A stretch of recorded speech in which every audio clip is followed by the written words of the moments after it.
And, and hello, hi, good afternoon, and shalom everyone, and happy anniversary post BR, especially sa ating leader sa post, si Ate Sidi. Ako po ay bumabati ng happy anniversary po sa inyo. So ako pala po ay Sister Joanne, magbabahagi po ng aking testimony kung paano po ako binago ng Panginoon. Amen po. Nung mga panahon na yon na sobrang darkness ang aking buhay, na akala ko nawala ng liwanag, pero nung dumating si Jesus sa buhay ko, nagkaroon po ng liwanag. Amen po. So, mga kapatid, magpatuloy po tayo sa ating mga nasimulan. Huwag po tayong lumayo sa kalooban ng Panginoon. Amen po. Amen. So, hallelujah. So, what's my video? Tingnan nyo na lang po ang aking video. And God bless. And I love you with the love of the Lord. Bye-bye.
Para sa kanila. Yung nangyari kay Sister Joanne. Kaya ngayon, ang pagtingin namin sa bawat tao ay hindi nabatay sa sukatan ng tao.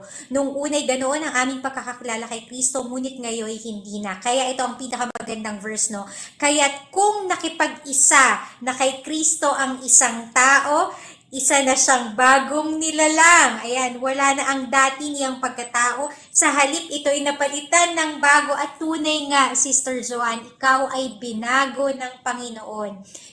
Dating makasalanan, dating nagpapagamit sa mundo, ngunit ngayon ay ginagamit na ng Panginoon sa kanyang kaharian, sa kapurihan at sa kanyang ubasan. Purihin ang Panginoon sa buhay mo.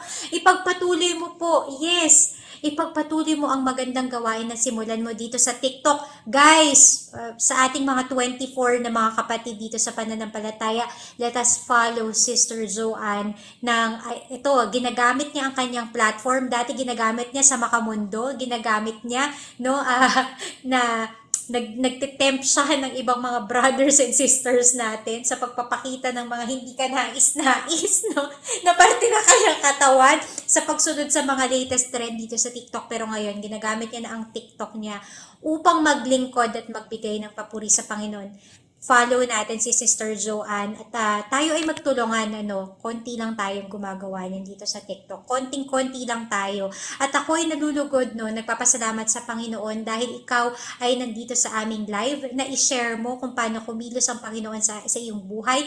At alam ko, marami ang mga listeners ngayon na na-inspire sa inyong kwento. At for sure na move, na-compel sa napakaganda ng sharing. Nalulungkot man kami sa mga nangyari sa pagkamatay ng iyong sister, pero alam ko may purpose, may reason ng Panginoon kung bakit yun nangyari. At alam ko iyon ay nagpatibay sa iyo at sa iyong pananampalataya. kami, Sister Joanne, ay kasama mo na mananalangin para sa salvation ng buo mong pamilya at huwag kang titigil. Alam kong malakas na malakas ang iyong pananampalataya, ang banal na espiritu ay sumasa iyo. At alam ko tutulungan ka nito no, sa desire ng iyong puso na maabot ang bawat isa sa iyong pamilya upang sila rin ay magpuri, makakilala at maging tagasunod ng Panginoong Hesukristo.